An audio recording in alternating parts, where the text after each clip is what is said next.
this glorious day at Matchbook Custom, we have in today a Sportglide for a stage 1 and some various different bits and bobs. Now this is Pete's Sportglide, it's already got a stage 1. The handiwork on the back is mine, apart from the giant number plate that the place where Pete bought it from put on, but I suppose that's legal and safe. The handlebars, 8-inch T-bars, they go on no problem without any cable adjustments or lengthening or whatsoever. I actually think you can go up to 10-inch on these. So what we need to do first is warm up said engine and engine oil and primary oil so we can get this 5k service done.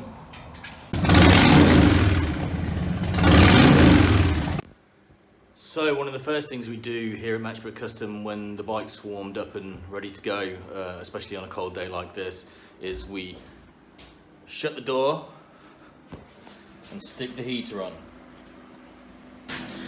On these services, the first thing we do is drop the primary oil and drop the engine oil.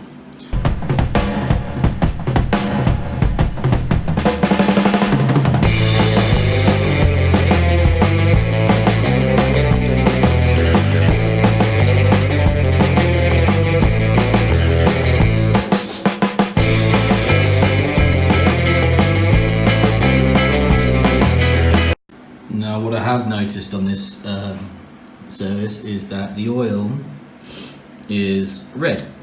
So Harley Davidson genuine oil hasn't been used. For what reason? I assume it's because the Pete bought it from an aftermarket. I assume because Pete bought it from a non-Harley dealer. The problem with using non-Harley oil on a bike that is still in warranty is that Harley Davidson will not warranty it if anything goes wrong. So it's important that you use the correct stuff. This stuff. That, however, is the original primary oil. That looks very, very lovely. We also set up the clutch on the 5k service using the bottom end and the lever adjustment.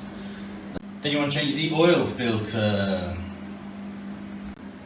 Another thing to be aware of when servicing these bikes is not to tighten this up as tight as you can possibly go, because the next person who has to take it off has an absolute nightmare.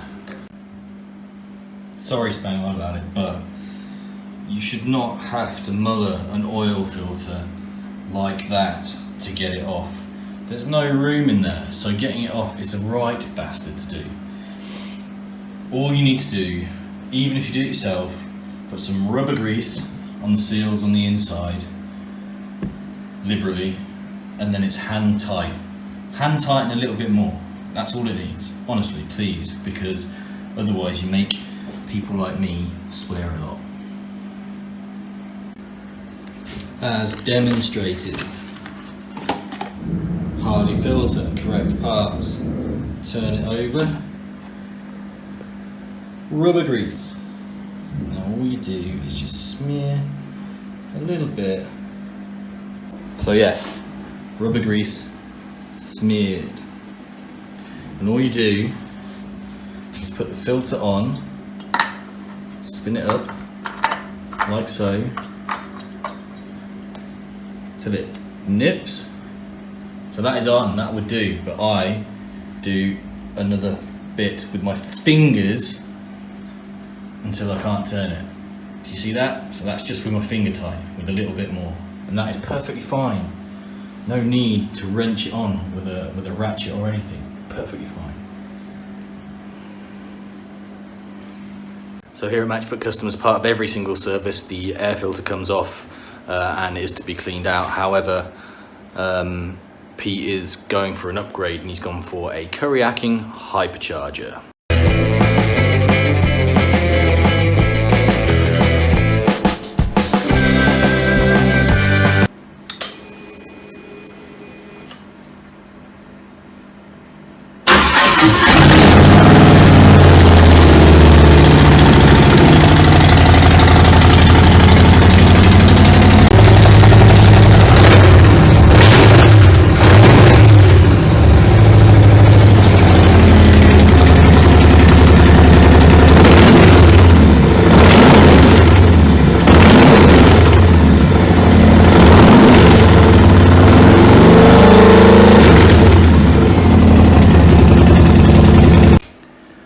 Okay, so service has been finished. Floorboards, engine guards, handguards, Sissybar, and some other little bits all put on, including the Screaming Eagle HT leads. I just need to check the tyre pressures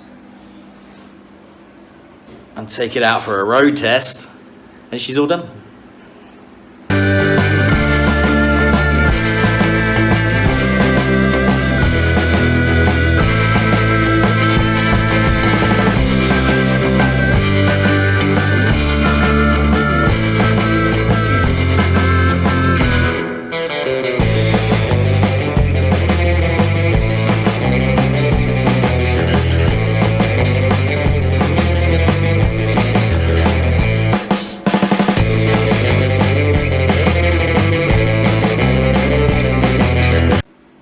So one thing I'd like to stress, and this bike has reminded me because it's in warranty, is genuine parts need to be used at all times with new bikes that are in warranty.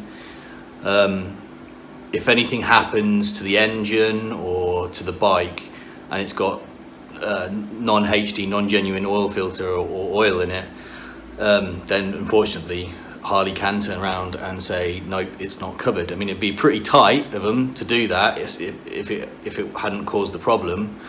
But I do need to stress, I have heard of an engine going wrong and Harley not covering it because it hadn't got genuine oil in it.